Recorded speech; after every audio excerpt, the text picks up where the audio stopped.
ನಿನ್ನೆ ಕೊಯಮತ್ತೂರಿನ ಇಶಾ ಫೌಂಡೇಶನ್ನಲ್ಲಿ ನಡೆದ ಮಹಾಶಿವರಾತ್ರಿ ಕಾರ್ಯಕ್ರಮದಲ್ಲಿ ಕೇಂದ್ರ ಗೃಹ ಸಚಿವ ಅಮಿತ್ ಶಾ ಜೊತೆ ಡಿಕೆಶಿ ವೇದಿಕೆ ಹಂಚಿಕೊಂಡಿದ್ದರು.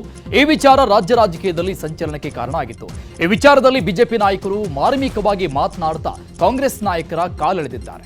ಈ ಕುರಿತು ಪ್ರತಿಕ್ರಿಯೆ ಕೊಟ್ಟಿರೋ ಬಿಜೆಪಿ ರಾಜ್ಯಾಧ್ಯಕ್ಷ ವಿಜೇಂದ್ರ, ಮುಂದಿನ ದಿನಗಳಲ್ಲಿ ರಾಜ್ಯದಲ್ಲಿ ಕ್ಷಿಪ್ರ ರಾಜಕೀಯ ಬೆಳವಣಿಗೆ ನಡೆಯಲಿದೆ ಅಂತ ಹೇಳಿದರು.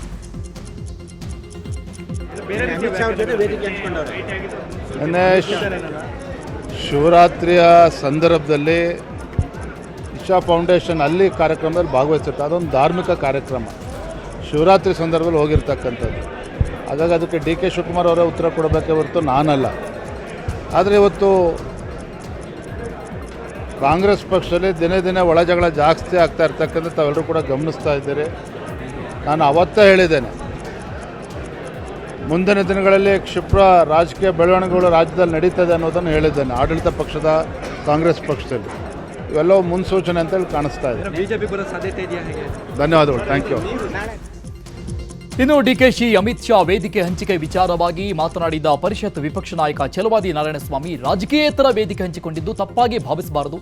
ಡಿಕೆಶಿ ಅವರು ಬಿಜೆಪಿಗೆ ಬರೋ ಚರ್ಚೆ ಊಹಾಪೋಹ ಅಷ್ಟೇ, ಆದರೆ ಇದನ್ನ ತಳ್ಳಿ ಹಾಕುವುದು ಇಲ್ಲ ಅಂತ ಹೇಳಿ ಅಡ್ಡಗೋಡೆ ಮೇಲೆ ದೀಪ ಇಟ್ಟಿದ್ದಾರೆ. ಅಮಿತ್ ಶಾ ಅವರೊಂದಿಗೆ ವೇದಿಕೆ ಹಂಚಿಕೊಂಡಿದ್ದಕ್ಕೆ ಅನೇಕ ರೀತಿಯ ಮಾತುಗಳನ್ನು ನಾವು ಕೇಳ್ತಾ ಇದ್ದೇವೆ. ಯಾರೋ ಒಬ್ಬರನ್ನ ಭೇಟಿ ಮಾಡಿದ ತಕ್ಷಣ ಅವರು ಬಿಜೆಪಿಗೆ ಬಂದ್ಬಿಡ್ತಾರೆ ಅಥವಾ ಕಾಂಗ್ರೆಸ್ಗೆ ಇನ್ನೊಬ್ಬರು ಹೋಗಿಬಿಡ್ತಾರೆ ಅನ್ನೋದಿದೆಯಲ್ಲ, ಇದು ಊಹಾಪೋಹಗಳಷ್ಟೇ. ಇವು ಸತ್ಯ ಅಂತ ಯಾರು ಹೇಳಲಿಕ್ಕಾಗಲ್ಲ. ಹಂಗಂದ ತಕ್ಷಣ ನಾನೇನು ಕೆಲವು ವಿಚಾರಗಳನ್ನು ತಳ್ಳಿ ಹಾಕಿಬಿಡೋದು ಇಲ್ಲ. ಹಿಂದೆ ಇಂಥವು ಆಗಿರ್ತಕ್ಕಂಥದ್ದು ಕೂಡ ಇದೆ. ಆದರೆ ಅದು ನಿಜ ಅಲ್ವಾ, ಇದನ್ನು ಯಾರು ಹೇಳಬೇಕು? ಡಿ ಕೆ ಶಿವಕುಮಾರ್ ಹೇಳಬೇಕು. ಅಮಿತ್ ಶಾ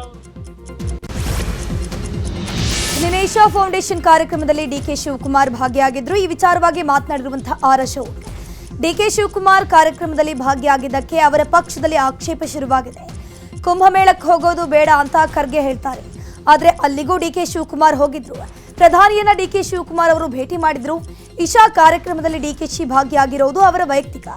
ದೇಶದ ಮಟ್ಟದಲ್ಲಿ ಸಂಘರ್ಷ ಶುರುವಾಗಿದೆ. ನವೆಂಬರ್ 16ರ ಮುಹೂರ್ತಕ್ಕೆ ಇವೆಲ್ಲವೂ ಶುರುವಾಗಿದೆ. ಡಿಕೆ ಶಿವಕುಮಾರ್ ಕೂಡ ಏಕನಾಥ ಶಿಂದೆ ಆಗಬಹುದು ಅಂತ ಹೇಳಿದ್ರು. ಅವರ ಮನೋ ಇಚ್ಛೆ, ಅದು ಏನು ಅವ್ರ ಮನೋ ಇಚ್ಛೆಗಳಿದೆ ಒಳಗಡೆ ಏನು ಗೊತ್ತಿಲ್ಲ. ಅವ್ರು ಯಾಕೆ ಹೋಗ್ತಾ ಇದ್ದಾರೆ ಏನು ಅನ್ನೋದು ಅವರೇ ಒಬ್ಬರಿಗೆ ಗೊತ್ತಿರುವಂಥದ್ದು. ಅದಕ್ಕೆ ಅವ್ರ ಪಾರ್ಟಿಯ ವಿಚಾರ ಅದು. ಖರ್ಗೆ ಅವರ ಹೇಳಿಕೆ ಆದಮೇಲೂ ಕೂಡ ಆಲ್ ಇಂಡಿಯಾ ಲೆವೆಲಲ್ಲೇ ಈ ಥರ ಸಂಘರ್ಷಗಳು ಬರ್ತಾ ಇದೆ. ನಾನು ಮುಹೂರ್ತ ಕೊಟ್ಟಿದ್ದೀನಲ್ಲ, ನವೆಂಬರ್ 16.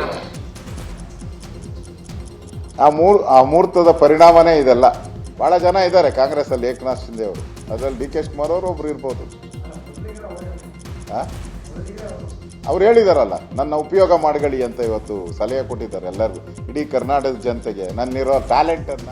ರಾಜಕಾರಣದಲ್ಲಿ ಬೆಳವಣಿಗೆಗಳು ಕ್ಷಿಪ್ರವಾಗೇ ಆಗೋದು, ರಾಜಕಾರಣದಲ್ಲಿ ನಿರ್ಧಾರಗಳು ಓವರ್ ನೈಟ್ ನಲ್ಲೇ ನಡೆಯೋದು ಅಂತ ಸಂಸದ ಬಸವರಾಜ ಬೊಮ್ಮಾಯಿ ಹೇಳಿದ್ರು. ಡಿಕೆ ಶಿವಕುಮಾರ್ ಬಿಜೆಪಿ ಸೇರ್ಪಡೆ ವದಂತಿಗೆ ಬೊಮ್ಮಾಯಿ ಹೊಸ ವ್ಯಾಖ್ಯಾನವನ್ನು ನೀಡಿದ್ದಾರೆ. ಸದ್ಗುರು ಅವರ ಕಾರ್ಯಕ್ರಮದಲ್ಲಿ ಭಾರತೀಯ ಜನತಾ ಪಕ್ಷದ ರಾಷ್ಟ್ರೀಯ ನಾಯಕರು, ಪ್ರಧಾನಮಂತ್ರಿ ಸಮೇತವಾಗಿ ಹಲವಾರು ಬಾರಿ ಹಿಂದೆ ಭಾಗವಹಿಸಿದ್ದಾರೆ. ನಾವು ಕೂಡ ಬೆಂಗಳೂರಿನಲ್ಲಿ ಭಾಗವಹಿಸಿದ್ದೇವೆ. ಅದೇ ರೀತಿ ಅವರು ಭಾಗವಹಿಸಿದ್ದಾರೆ. ಅದಕ್ಕೇನು ಹೆಚ್ಚಿನ ರಾಜಕೀಯ ಅರ್ಥ ಮಾಡುವಂಥ ಅವಶ್ಯಕತೆ ಇಲ್ಲ. ಇನ್ನು ಕಾಂಗ್ರೆಸ್ನಲ್ಲಿ ಬೇರೆ ಬೇರೆ ವ್ಯಾಖ್ಯಾನ ನಡೀತಿರುವಂಥದ್ದು ಅವರ ಪಕ್ಷದಲ್ಲಿರುವಂಥ ಅಪನಂಬಿಕೆ ಮತ್ತು ಗೊಂದಲದ ಸಂಕೇತ ಅಷ್ಟೇ. ಅಪಸ್ವರ ಯಾಕಿದೆ ಅಂದ್ರೆ ಅಪನಂಬಿಕೆ ಇದೆ, ಅದಕ್ಕೆ ಅಪಸ್ವರ.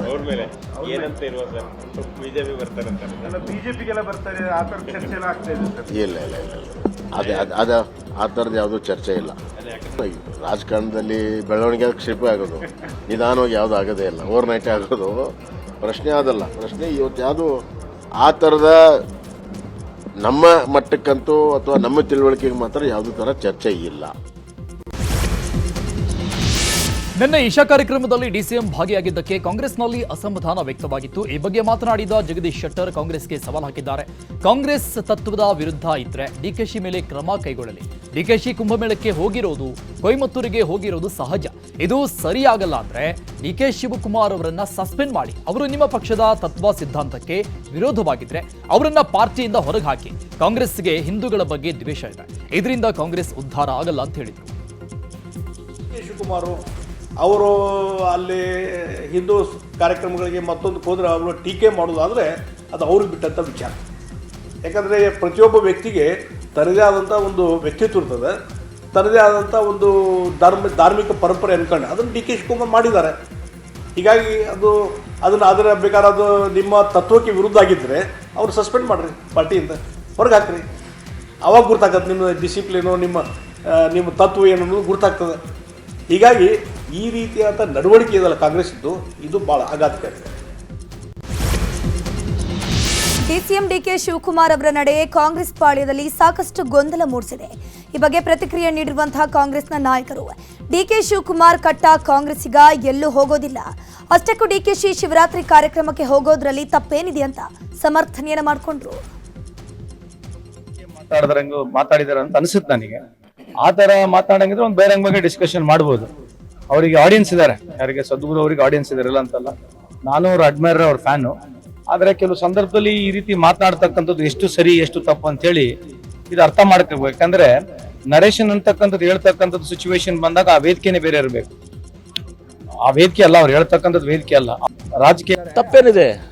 ಈಗ ಸದ್ಗುರು ಅವರು ಅಮಿತ್ ಶಾ ಅವ್ರನ್ನೂ ಕರೆದಿದಾರ, ಆಮೇಲೆ ಇವ್ರನ್ನ ಎಷ್ಟೋ ಕಾರ್ಯಕ್ರಮಗಳು ಮುಖ್ಯಮಂತ್ರಿಗಳನ್ನ, ಪ್ರಧಾನಮಂತ್ರಿಗಳು ಕರೀತಾರೆ, ಮುಖ್ಯಮಂತ್ರಿಗಳು ಕರೆದಿರ್ತಾರೆ. ಈಗ ಬೋಯಿಂಗ್ ಇದರಲ್ಲಿ ಪ್ರಧಾನಮಂತ್ರಿಗಳು ಕರೆದಿದ್ರು, ಮುಖ್ಯಮಂತ್ರಿಗಳು ಕರೆದಿದ್ರು. ನೋಡಿ, ಡಿ ಕೆ ಶಿವಕುಮಾರ್ ಅವರು ಕಾಂಗ್ರೆಸ್ ಪಕ್ಷದ ಅಧ್ಯಕ್ಷರು ಏನ್ರಿ, ಈ ರೀತಿಯ ಊಹಾಪೋಹಗಳು ಇವತ್ತು ದಿವಸ ಅವರು ಕಟ್ಟ ಕಾಂಗ್ರೆಸ್ಸಿಗರು. ಒಂದು ಕಾರ್ಯಕ್ರಮಕ್ಕೆ ಹೋಗಿದ್ರೆ ಅದ್ರ ಮೇಲೆ ಇದು ಮಾಡೋದು ತಪ್ಪದು. ಡಿಕೆ ಶಿವಕುಮಾರ್ ಸಿಎಂ ಆಗ್ತಾರೆ, ನಾಳೆನೇ ಆಗಬಹುದು. ನನ್ನ ಮಾತು ಸುಳ್ಳಾಗಿಲ್ಲ, ಸುಳ್ಳು ಆಗುವುದೂ ಇಲ್ಲ. ಇದೇ ಅವಧಿಯಲ್ಲಿ ಆಗ್ತಾರೆ, ಅವರು ಸಿಎಂ ಆಗ್ತಾರೆ ಅಂತ ಭೈರವಿ ಅಮ್ಮ ಹೇಳಿದ್ದಾರೆ. ನಿನ್ನ ದುಡ್ಡು ಇನ್ಯಾರೋ ತಿಂತಾರೆ ಅಂತ ಡಿಕೆಶಿ ಹೇಳಿದ್ದೆ. ವಿನಯ್ ಕುಲಕರ್ಣಿಗೂ ಶಾಸಕ ಆಗ್ತಾನೆ ಅಂದಿದ್ದೆ. ಆದ ಈಗ ಡಿಕೆಶಿ ಸಿಎಂ ಆಗುವುದು ನಿಶ್ಚಿತ ಅಂತ ಭೈರವಿ ಅಮ್ಮ ಹೇಳಿದ್ದಾರೆ. ನಾಗಸಾಧುಗಳಂತೆ ಊರೂರು ಸುತ್ತುವ ಭೈರವಿ ಅಮ್ಮ ಹುಬ್ಬಳ್ಳಿಯಲ್ಲಿ ಕೊಟ್ಟಿರುವ ಈ ಹೇಳಿಕೆ ಕುತೂಹಲ ಮೂಡಿಸಿದೆ. ನನ್ನ ಮಾತು ಇಲ್ಲಿ ತನಕ ಸುಳ್ಳಾಗಲ್ಲ ಸ್ವಾಮಿ. ಯಾಕಾಗಬೇಕದು? ಅವತ್ತು ಡಿ ಕೆ ಶಿ ಇಲ್ಲಿ ಹೆಚ್ಚು ಕಮ್ಮಿ ಒಂದು 3 ವರ್ಷಕ್ಕೆ ಇದೇನು ಇದೆಲ್ಲ ಕಚಡ ವ್ಯವಹಾರ ನಡೆಯೋಕ್ಕಿಂತ ಮುಂಚೆ ಡಿ ಕೆ ಶಿ ಮನೆಗೆ ಹೋಗಿದ್ದೇನೆ. ನಾವೇ ಕರ್ಸ್ಕೊಂಡಿದ್ದ ಹೋಗಿದ್ದೆ. ಇಷ್ಟತ್ರ ಗಣಪನ ಕೊಟ್ಟ, ಅವ್ರ ಹೆಂಡತಿ ಸೀರೆ ಕೊಟ್ಟು ಉಡಿ ತುಂಬಿಸೋದು ಏನಾಗುತ್ತೆ ಅಂತ ಅಂದ. ಏನಾಗಬೇಕಾಗಿತ್ತು ಅಂದೆ. ಮುಂದಿನ ಕತೆ ಯಾರ್ದೋ ದುಡ್ಡು ಎಲ್ಲಮ್ಮನ ಜಾತ್ರೆ ಆಗುತ್ತೆ ಅಂದೆ. ಏನು ಹಂಗಂದ್ರೆ ಅಂತ ಅರ್ಥ ಆಗಲ್ಲ. ನಾವು ಎಲ್ಲಮ್ಮನ ಊರಿನವರಲ್ರಿ, ಹೌದಲ್ಲ? ನಾವು ಎಲ್ಲಮ್ಮನ ನಾಡು, ಗಂಡು ಗರ್ತಿ ನಾಡಿನವರು. ಯಾರ್ದೋ ದುಡ್ಡು ಎಲ್ಲಮ್ಮನ ಜಾತ್ರೆ ಇದೆ, ನೀ ದುಡ್ದಿದ್ದ ದುಡ್ಡು ಇನ್ಯಾವನ ತಿಂದು ಗುಂಡ್ಗಾಗಿ ಕೂತ್ಕೊಂತಾನೆ ಅಂತ ಅಷ್ಟೇ ಅರ್ಥ, ಇನ್ನೇನಿಲ್ಲ. ಬದಲಾವಣೆ ಅಲ್ಲ, ಸೀಟಿನಲ್ಲಿ ಇವನೇ ಕೂತ್ಕೋಬೇಕು, ಯಾರು ಡಿ ಕೆ ಶಿನೇ ಕೂತ್ಕೋಬೇಕು. ಡಿ ಕೆ ಶಿ ಮೇಲೆ ನಂಗೆ ತುಂಬ ಏನು ಅಭಿಮಾನವಿಲ್ಲ, ಸಿದ್ದರಾಮಯ್ಯನ ಮೇಲೂ ಇಲ್ಲ, ಹಂಗಂತೇಳಿ BJP ಮೇಲೂ ಇಲ್ಲ. ಈಗ ರಾಜಕೀಯ ಸುದ್ದಿಗಳನ್ನು ಕ್ವಿಕ್ ಆಗಿ ನೋಡ್ತಾ ಹೋಗೋಣ. ನನ್ನ ನೇತೃತ್ವದಲ್ಲಿ ಮುಂದಿನ ಚುನಾವಣೆ ನಡೆಯಲಿದೆ ಅಂತ ಡಿಕೆ ಶಿವಕುಮಾರ್ ಹೇಳಿಕೆಯನ್ನ ಕೊಟ್ಟಿದ್ರು. ಇದೇ ವಿಚಾರವಾಗಿ ಮಾತನಾಡಿರುವಂತಹ ಸಚಿವ ಎಂಬಿ ಪಾಟೀಲ್, ಡಿಕೆ ಶಿವಕುಮಾರ್ ಹಾಗೂ ಸಿದ್ದರಾಮಯ್ಯ ಇಬ್ಬರೂ ನಾಯಕರೇ.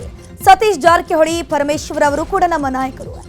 4 ಜನರಲ್ಲ, ಇನ್ನೂ ಬಹಳ ನಾಯಕರಿದ್ದಾರೆ. ಸಾಮೂಹಿಕ ನಾಯಕತ್ವದಲ್ಲಿ ನಮಗೆ ನಂಬಿಕೆ ಇದೆ.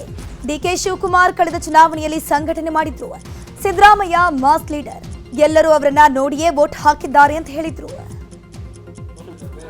ತಪ್ಪೇನಲ್ಲ, ಅವರು ಇಬ್ಬರು ನಾಯಕರೇ ನಮ್ಮದು. ಅವರಿಬ್ಬರು ನಾಯಕರು, ಸತೀಶ್ ಜಾರಕಿಹೊಳಿ ಅವ್ರ ನಾಯಕರು, ಪರಮೇಶ್ವರ್ ಅವ್ರ ನಾಯಕರು, ಇನ್ನೂ ಭಾಳ ಎಲ್ಲರೂ ನಾಯಕರು ಇದ್ದಾರೆ.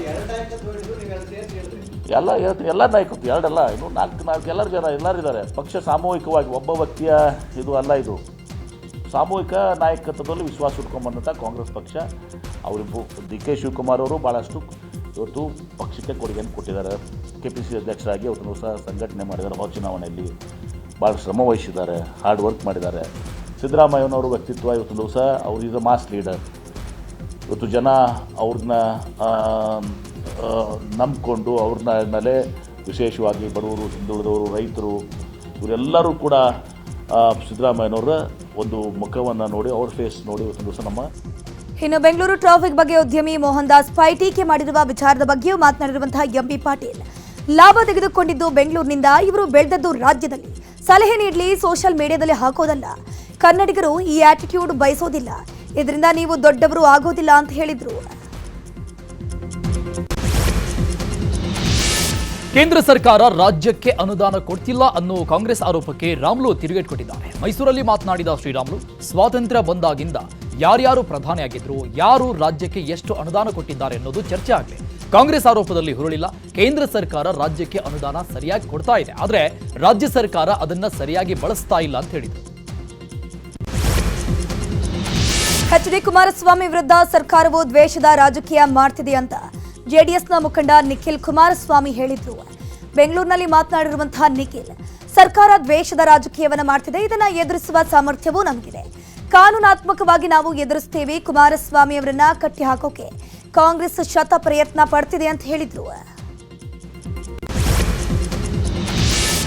ಕ್ಷೇತ್ರ ಮರು ವಿಂಗಡಣೆಗೆ ಸಂಬಂಧಪಟ್ಟಂಗೆ ಗೃಹ ಸಚಿವ ಅಮಿತ್ ಶಾ ಹೇಳಿಕೆಗೆ ವಿರೋಧ ವ್ಯಕ್ತವಾಗಿದೆ. ಈ ಬಗ್ಗೆ ಎಕ್ಸ್ನಲ್ಲಿ ಪೋಸ್ಟ್ ಮಾಡಿರುವ ಸಿಎಂ ಸಿದ್ದರಾಮಯ್ಯ, ಗೃಹ ಸಚಿವ ಅಮಿತ್ ಶಾ ಹೇಳಿಕೆ ನಂಬಿಕೆಗೆ ಅರ್ಹವಲ್ಲ. ದಕ್ಷಿಣದ ರಾಜ್ಯಗಳ ಜನತೆಗೆ ಶಿಕ್ಷಿಸುವ ದುರುದ್ದೇಶ ಈ ಯೋಜನೆಯಲ್ಲಿ ಇದ್ದಂತಿದೆ.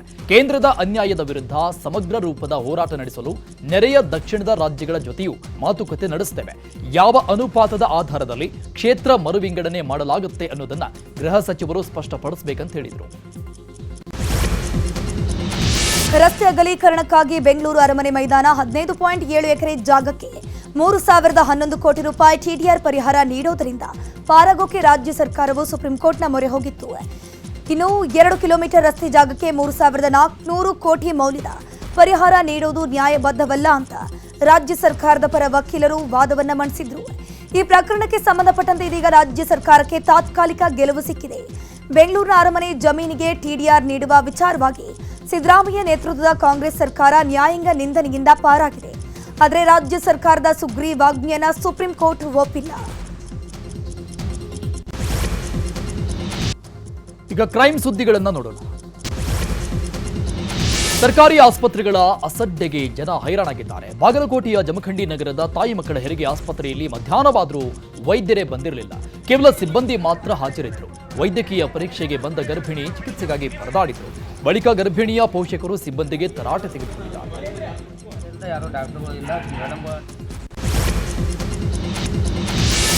ಹಾವೇರಿ ಜಿಲ್ಲೆಯಲ್ಲಿ ಕಳ್ಳರ ಹಾವಳಿ ಮಿತಿಮೀರಿದೆ. ಸಿಟಿ ಬಳಿಕ ಹಳ್ಳಿಗಳಿಗೂ ಖದೀಮರು ಲಗ್ಗೆ ಇಟ್ಟಿದ್ದಾರೆ. ಹುನಗುಂದದಲ್ಲಿ ಒಂದೇ ದಿನ 2 ಮನೆಗಳಲ್ಲಿ ಕಳ್ಳರು ಕೈಚಳಕ ತೋರಿದ್ದಾರೆ.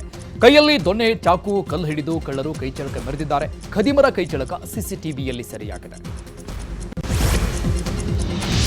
ದೇಶದ 28 ವಿಶ್ವವಿದ್ಯಾಲಯಗಳ ಅಂಕಪಟ್ಟಿ ನಕಲಿ ಮಾಡ್ತಿದ್ದ ವ್ಯಕ್ತಿ ಪೊಲೀಸರ ಅತಿಥಿಯಾಗಿದ್ದಾನೆ. ಕೇಳಿದವರಿಗೆ ನಕಲಿ ಅಂಕಪಟ್ಟಿ ಮಾರಾಟ ಮಾಡ್ತಿದ್ದ ವ್ಯಕ್ತಿಯನ್ನ ಕಲಬುರಗಿಯ ಸೇನ್ ಪೊಲೀಸರು ಅರೆಸ್ಟ್ ಮಾಡಿರುವಂತದ್ದು. ದೆಹಲಿ ಮೂಲದ ರಾಜೀವ್ ಸಿಂಗ್ ಅರೋರಾ ಬಂಧಿತ ಆರೋಪಿ. ಇನ್ನು ಬಂಧಿತನಿಂದ 522 ನಕಲಿ ಅಂಕಪಟ್ಟಿ, 36 ಫೋನ್, 2 ಲ್ಯಾಪ್ಟಾಪ್, 123 ನಕಲಿ ಐಡಿ ಕಾರ್ಡ್, 122 ಸೀಲ್ ವಶಕ್ಕೆ ಪಡೆಯಲಾಗಿದ್ದು ಆತನ ಬ್ಯಾಂಕ್ ಖಾತೆಯನ್ನ ಫ್ರೀಸ್ ಮಾಡಲಾಯಿತು. ನಿರುದ್ಯೋಗಿ ಯುವಕರಿಗೆ ನಕಲಿ ಅಂಕಪಟ್ಟಿ ಮಾಡಿಕೊಡ್ತಿದ್ದ ರಾಜೀವ್ ಸಿಂಗ್ 7 ವರ್ಷಗಳಿಂದ ಈ ನಕಲಿ ದಂಧೆಯನ್ನು ನಡೆಸುತ್ತಿದ್ದ. ನಕಲಿ ಅಂಕಪಟ್ಟಿ ಪಡೆದವರಿಗೂ ಪೊಲೀಸರು ಹುಡುಕಾಟವನ್ನು ಮುಂದುವರೆಸಿದ್ದಾರೆ.